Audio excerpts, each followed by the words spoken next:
Well, behind me is a 1967 Ford F100 pickup that my granddad bought brand new in 1967. This thing has been sitting here in this very spot for at least 20 years, probably more than that. And today's objective is to make this thing run after more than 20 years of sitting right here untouched. Welcome to Project Time Garage. Well, let's take a second and walk around this thing, see what we're dealing with.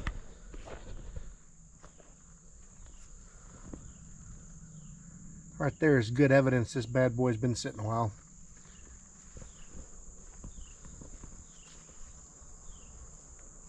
On the outside, it's not too bad. I have a feeling we're probably going to have a whole lot of rust hanging out behind this trim. These body moldings, they held a lot of water. Actually, the bed on the outside bed sides are not in too bad shape.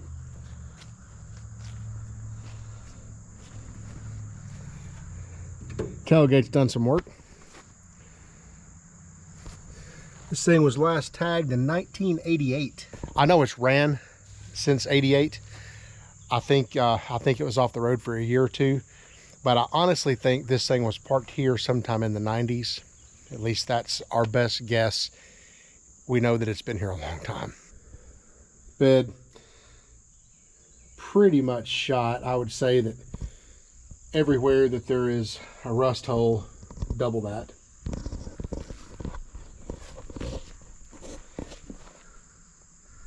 Look, NAA, cool. This particular model was the Ranger package. Had a few goodies. Tree root there, growing right up through the tire.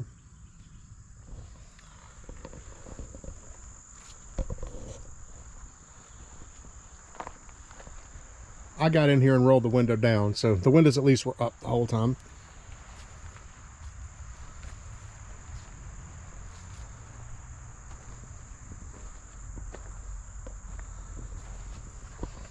Check that out. Ghost Town, Maggie Valley, North Carolina. That's neat. This truck took a family vacation all the way to the Great Smoky Mountains. I know at least once, and it may have gone more than that. See the hood here. Got some rust coming through. It's pretty bad shape. Let's go check out the inside. Hopefully it fared better.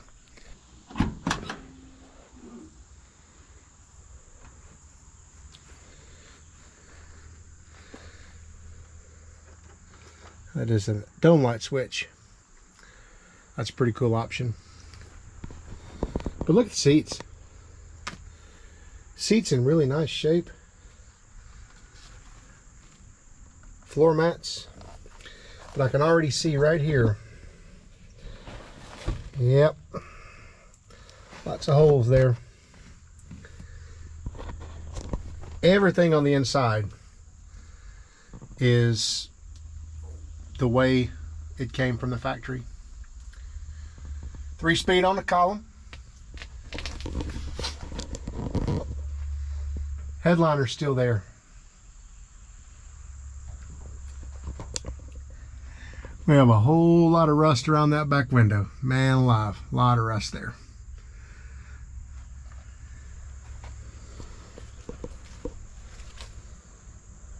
Door panels are looking good.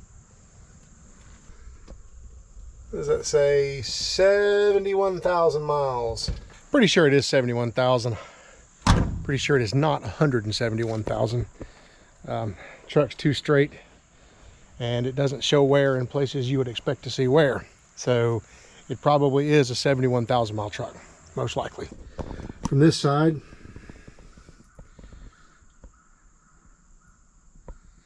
got the trim ring or rim blow steering wheel, I guess they call that, for the horn. There's our other hubcap that we're missing. Sweet, that means this thing's got a full set of Ford hubcaps. Wow, remarkable. Let's have a look under the hood. Now, the hood is pretty much shot. Everything about it's just crunchy and falling apart. I have a feeling the rest of the truck's about the same way. Here we have a 352 Ford FE engine. Nothing real special there. But check that out. Still got the Fomoco water bag for the windshield washers. Jack is still in place.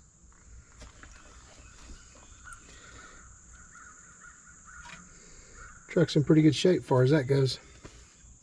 Well, I guess the first thing we're going to do here in this little mini revival is I'm going to get a socket down there on the crank bolt, and I know the thing is not stuck. I had the owner of the truck come out here the other day and at least put a bar on it and move it, and he went ahead and poured some Marvel Mystery Oil down all the cylinders. So they've been soaking now for a better part of a week. What we haven't done yet is we haven't turned it more than about an inch in revolution. So I need to get it spun over, I don't know, a couple of times by hand. I want to see it roll at least a full revolution. I like to see it roll over 2 revolutions to make sure that everything gets cycled and everything's free. So let me get a tripod set up over here and get something on this crank pulley. As well go ahead and get the breather off of it, because I'm sure we're going to be working in this department a little bit.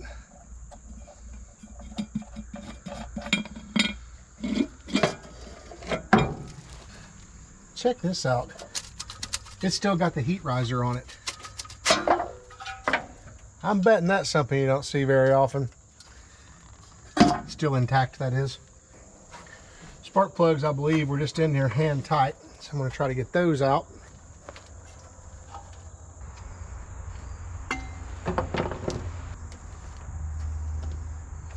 Okay, when we have the plugs out, the question is now, how far can we get it to spin? There's got to be a ridge somewhere, I would say, as long as it's been sitting.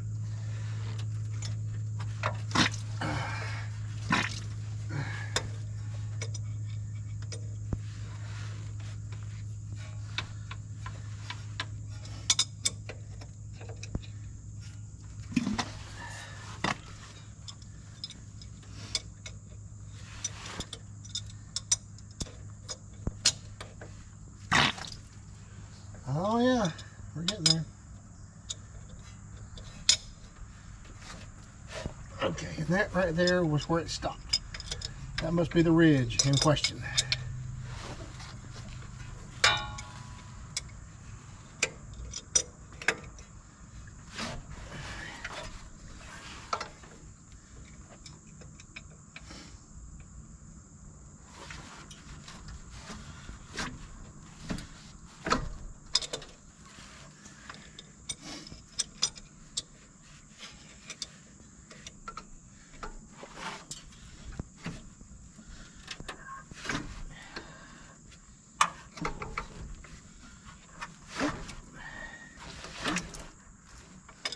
Oh, move further that time.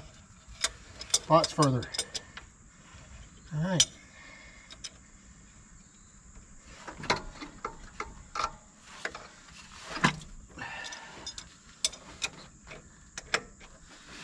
Oh, there we go. All the way around now. Oh, yep, that's good.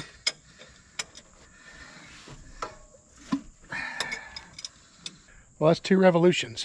So it did have a sticky spot there. I'm sure that's where all that crud was built up on that cylinder wall, but it wasn't very hard to yank past it. So has 2 full revolutions, actually about 2.5. So I think what I'm going to do now is we're going to see what the oil looks like in it, because, you know, it's been sitting a long time. And probably just go ahead and stick a battery on it and see if we can just get it to turn over a little bit. I'd like to get it to turn over some and get some oil circulating and such. So we're going to do that next. Let's go ahead and get the oil checked. See what that's looking like. It's actually full of oil. It's actually full of oil that's pretty clean. As a matter of fact, it's sort of clean. It's a little gooier on the bottom. But it was full. It was completely and totally full. Okay, good. So there's that.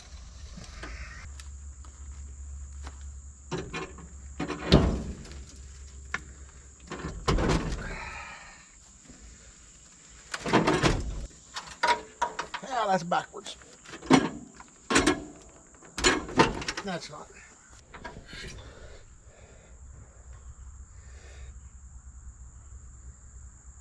Yeah, that's not going to be a problem.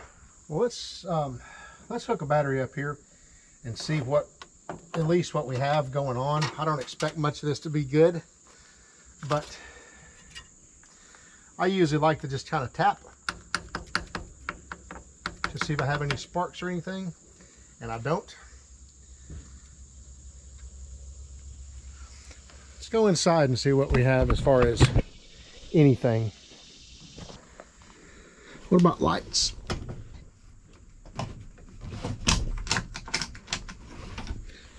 Anything at all here? Oh, yes, yes, yes, yes, look at that. 1, 2. What else we got here?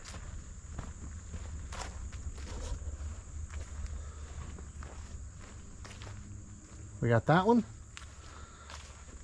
We're missing that one. 3 out of 4 ain't bad. What about headlights?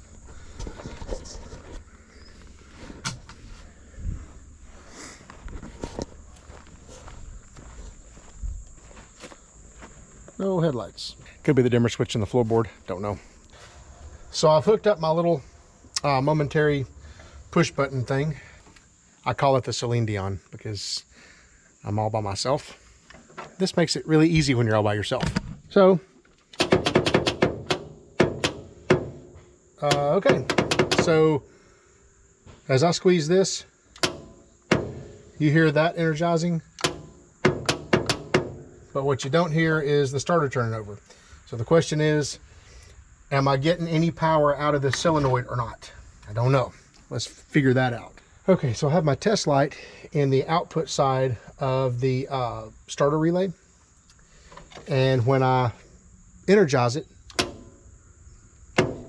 I get no light. That tells me that my starter solenoid is no good. And we're gonna need a starter solenoid before we get too carried away here.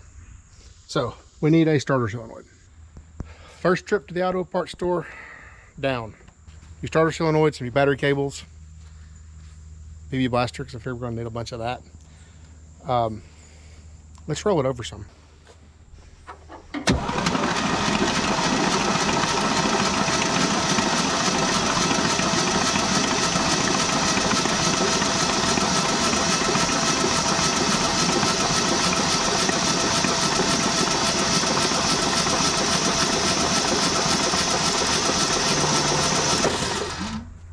All right, well, it rolls over. Stick plugs back in it, roll it over some more, and see which valves are gonna stick. I bet you there's gonna be at least one, probably more than that.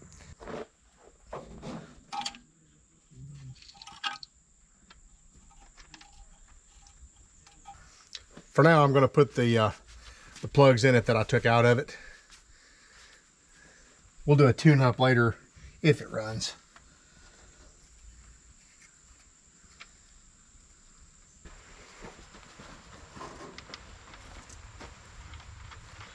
Tighten those up if you want to. There's a 1/2-inch drive in the on my tug in my truck there. 3/8. There's one of those over here, I think. I'm not missing any tools. Well, not yet. Getting time though.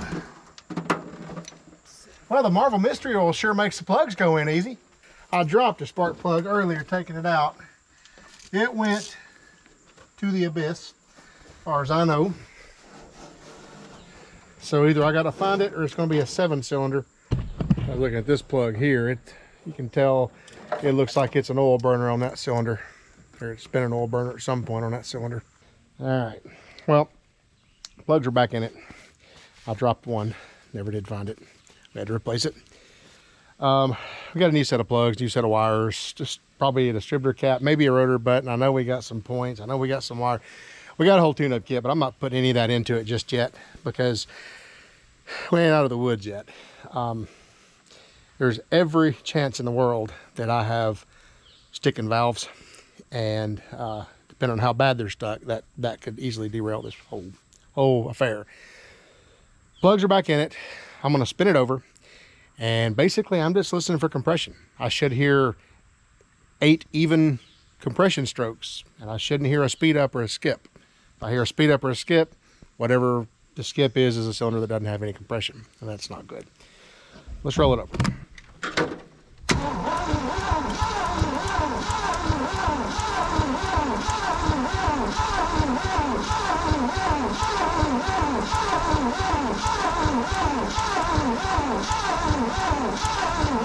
I have a couple of them that are down on compression, but I don't know if you heard that or not.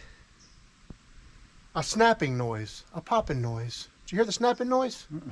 Listen as I turn it over. You'll hear a distinctive snapping noise. Listen.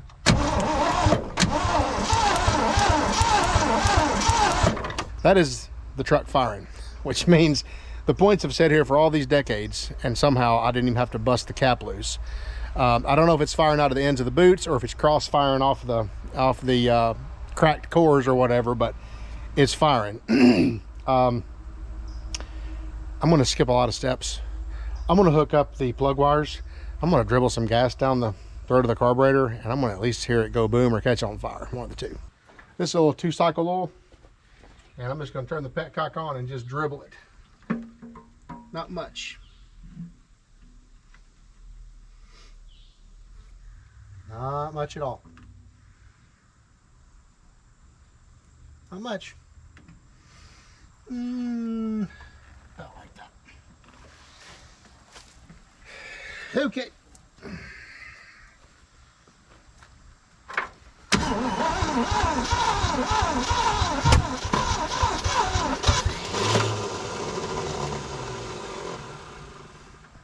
How about that? How about that indeed? Well, now that we've got the thing popping and snapping and stuff, I need to turn our attention to the carburetor. It's frozen, completely shut. Won't do us any good to pour much fuel down there if it can't get enough air to go. So I'm gonna pull that off real quick, put it on the toolbox, put it on the tailgate workbench. We'll do a redneck rebuild on it real quick and see if we can get it freed up and put back in service. At that point, I mean, it should be put some fuel in the bowls and see if we can make the thing start. Hopefully we can. But something still tells me I'm going to end up pulling valve covers because, you know, stuck valves. We'll see. All right, choke linkage here. A manual choke FE from the factory. Hard to beat that.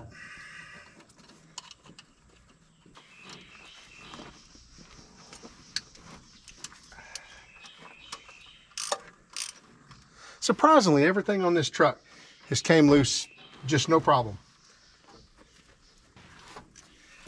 Before I get too frisky, I need to take care of this fuel line. This is where we round it off and destroy it probably. I know it seems crazy. I'm about to put a set of ice grips on a fuel fitting. I know that's sacrilegious as hell, but deal is, it's a 50-50 shot of it rounding off, and I don't have my line wrenches with me. And even if I did, I'd probably still use this anyway. I've had the best luck with beating on this line first, because usually what happens is the line gets seized inside the fitting, and when you go to turn the fitting, it turns the entire line and just breaks it. So what I found is I can smack it. Oh, look, that's the original tag there on that carb. And then I can take a pair of vice grips and really get good and tight on it. Tighter than that. Like that. And hit it. Sometimes, like this time for example, it worked. Don't do that with brake lines. They'll break every time. Ask me how I know.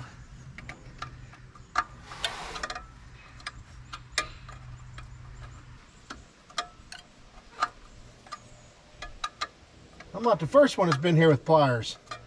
I see I previously rounded off here. On our carburetor here,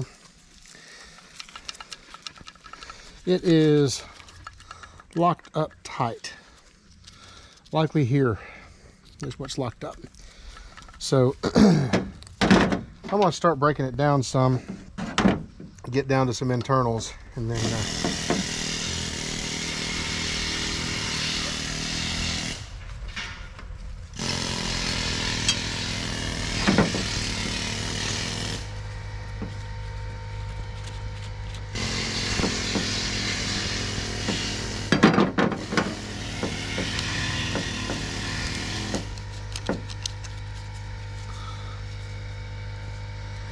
here's the original tag auto light.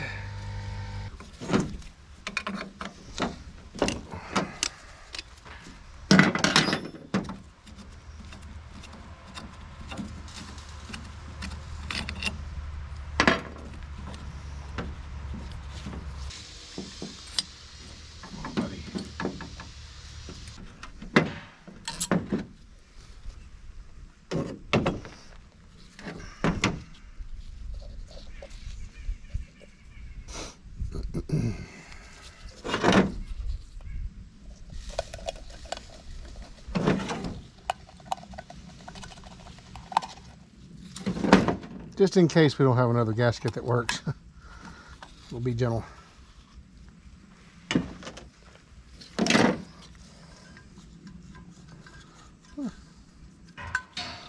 That float's not unhappy. I don't know what that is.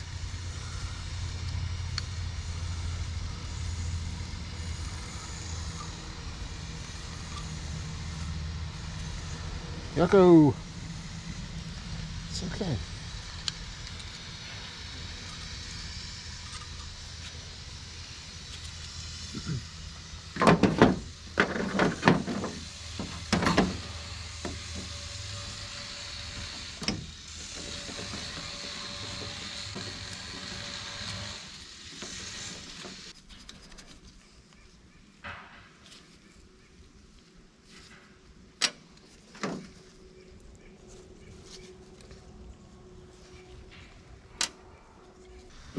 There's a check ball in there that I know for sure I will lose. Not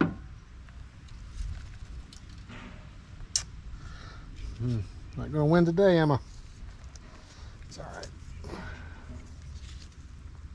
All right, I'm gonna spend some time trying to free this thing up, and we'll come back when I've got at least to that point. I've got our carburetor cleaned up on the inside, freed up. Got a rebuild kit in it, and let's take it back on the truck. Hopefully, with any kind of luck, this truck will run.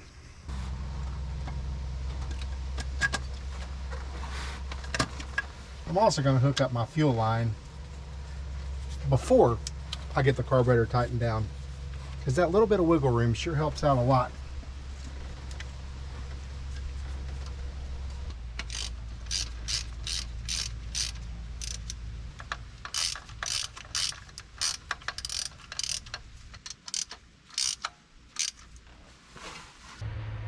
All right, I've got some fuel in the bowl.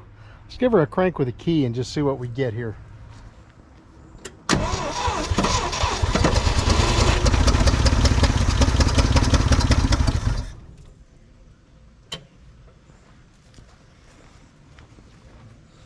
Well, that's a start, isn't it? Literally. See if I can do that again.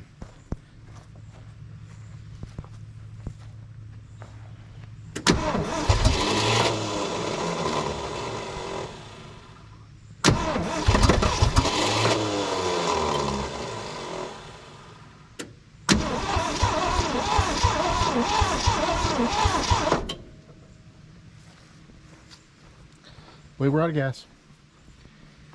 Tell you what, let's do. I'm gonna go ahead and rig up a gas jug to the fuel pump and just see, well, the outside chance that that fuel pump is still good, because a lot of other stuff's been pretty good on the truck, way better than I ever thought it would be. So the hell, let's give it a shot.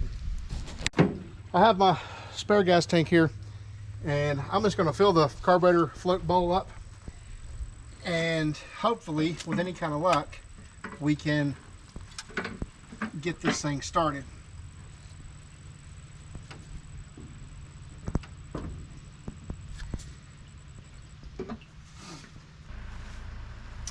All right, Maestro, let's see what we get. Just turn the key on. We good? What was that backfire I was talking about?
I wonder if we're picking up any fuel or not. It's going to be the next question.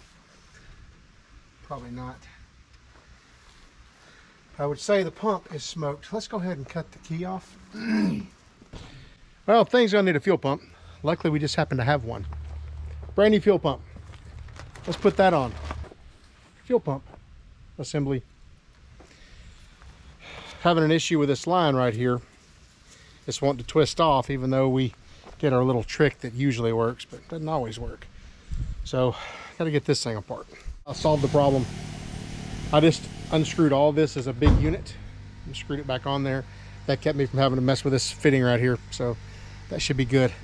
All right, fuel on. Whew. I guess what I need to do is turn it over till I see some fuel coming out of it.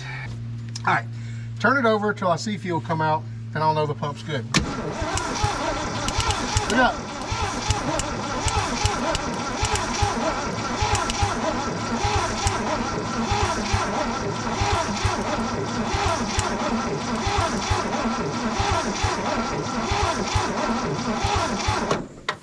All right, why do I not trust my fuel? It's just not a very good stream, is it?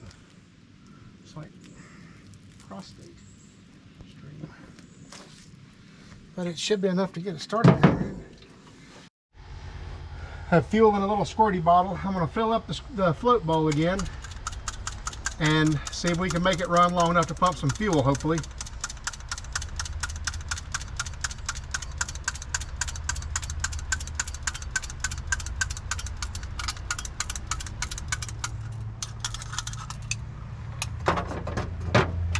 All right, let me put this back on so we're not having a fire hazard. I'll have you turn the ignition back on.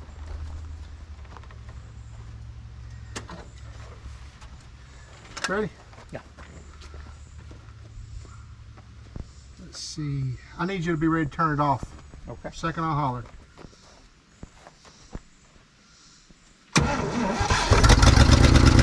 Kill it. All right. We have tons of gas up here now. By tons, I mean some fuel fell out of there. At this point, we should be able to let it run a little while and try to see if any of those valves are going to come open or not. Do you have any more Marvel Mystery Oil by any chance? I didn't. I used the last I had of it. Be a good idea. Maybe if we can't get it to come unstuck, maybe run some through the oil. Okay. Heat cycling. It needs to warm up some. We're going to check on coolant here in just a minute. I haven't ran it long enough to care about coolant just yet. All right, I'll see if it'll start with the key.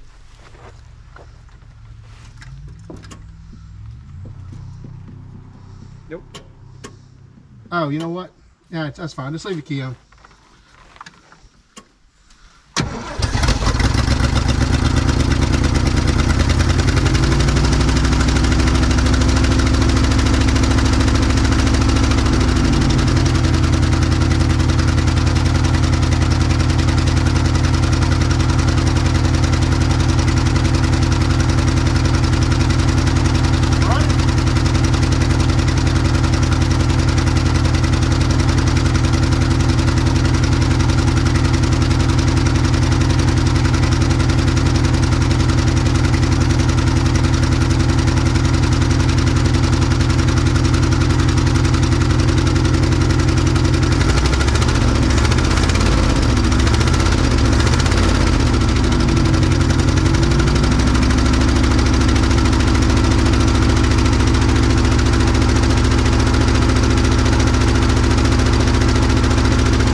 out of curiosity, let me unhook this and let me hook you back up. See if the key will start it. Okay. We'll just turn it right back off if it does.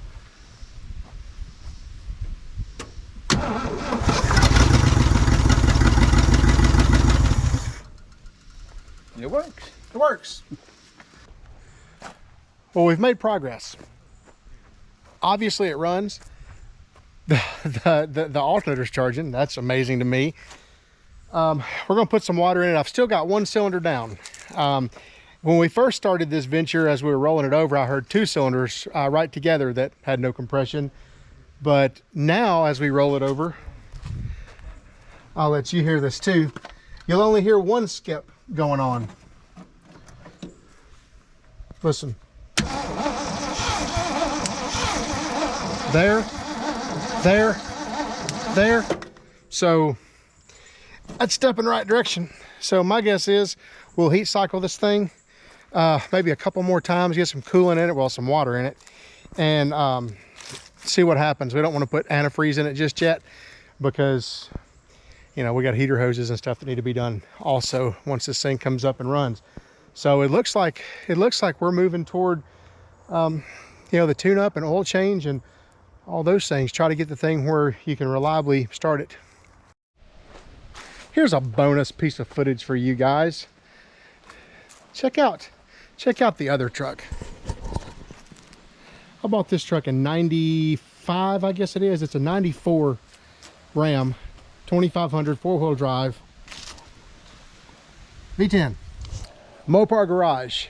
This is for you, right? So check out the inside. As far as this body style and year model of Dodge goes, this thing's in pretty nice shape. Even look at the headliner, right? Clean, clean. Only one crack on the dash. How amazing is that? 147,611 on the odometer. I've totaled the truck once by hitting a center retainer on the interstate hydroplane. Shortly thereafter, I bought the truck back. Shortly thereafter, got caught in a hailstorm, and you can't see the hood because it's so dirty. But it literally, the hood and every piece of sheet metal on the darn truck looks like a golf ball. So yeah. But anyway, Mopar Garage. I wanted to show that to you because, you know, you're the Dodge man, right?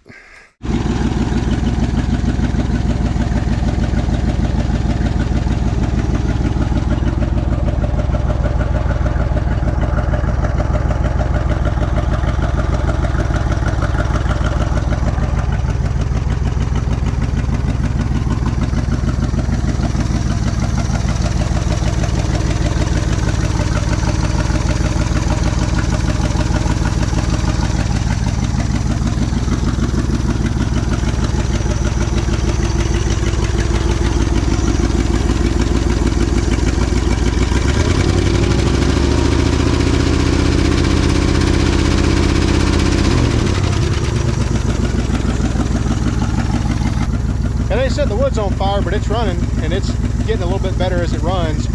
Radiator's leaking real bad. We just keep dumping water in it, so let it sit here and run a while. Since I don't have my compression test rig here today, I don't know if we've got you know, low compression because of piston rings or if it's due to intake or exhaust valve stuck open. I think I'm going to lean toward, probably wishful thinking, exhaust valve or intake valve. So since these valve covers are just ridiculously easy to do on the FEs, I'm going to go ahead and pull both valve covers, and we're going to have a look under here and just see if we can identify one that's, you know, loose and gross. If we can, we might try to work a little bit on trying to get it back to life. It's only missing on one cylinder, and the truck starts and runs really well. Aside from that radiator, it's in pretty good shape here, it seems like. Okay, let's get to work on that. Let's pull some valve covers off.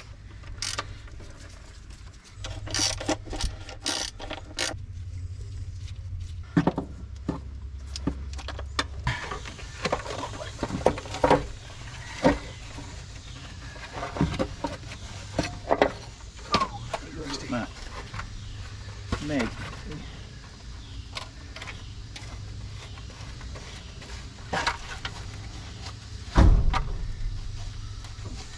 You're gonna need valve cover gaskets. Yikes. I've already found a problem. Let's see. Here it is. Push rod, anyone? So yeah, that's a 45-degree push rod. And I would assume that this right here is the valve that's stuck. So I'm gonna try my luck kind of banging on the top of this thing to see if I can kind of work it loose a little bit. And if I can, then I'm gonna take this push rod and I'll straighten it back out some and see if we can get some compression on that cylinder. Oh, it's stuck, but it's going down.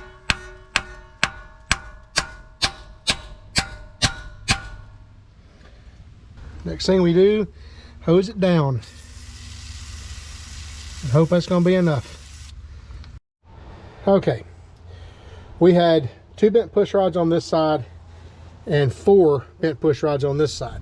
I'm talking bad bent, like 90-degree bends in some of them. Of course, the truck's going to need a set of push rods in it, but for sake of this resurrection or whatever it is, revival, rescue, whatever, for the sake of this, we've got them straightened back out and we're gonna run them. The next thing that we're gonna have to deal with is the valve cover gaskets.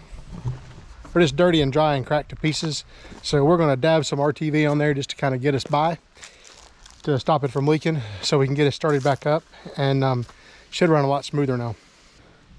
All right, we got our push rods straightened out, valve covers are back on it and glued on with some Permatex momentarily. Let's light it up and see what it sounds like.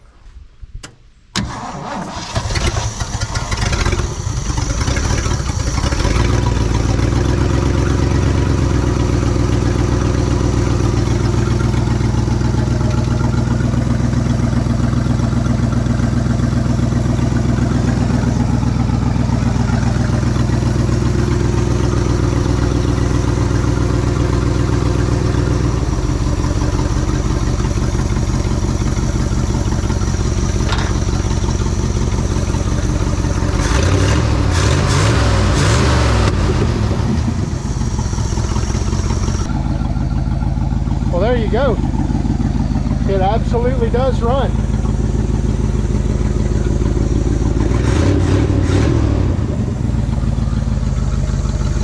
Got a good exhaust leak going on over here.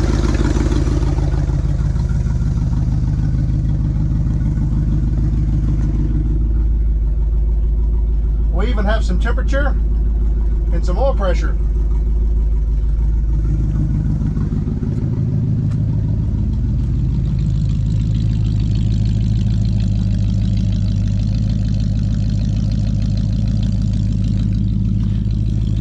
It's hazing a little bit of blue smoke, but maybe that'll clear up. Maybe it won't, I don't know. But for now, sucker runs. Pretty exciting. Will it run? Yeah, apparently it will. And runs pretty good too after sitting for all these years. Next step, will it move and will it drive? And you guys are gonna see that on another episode of Project Time Garage. So make sure you stay tuned to see some more of this truck. Appreciate you watching, guys. Hope you enjoyed it. Don't forget to like, share, subscribe. Guys, I'll see you next time.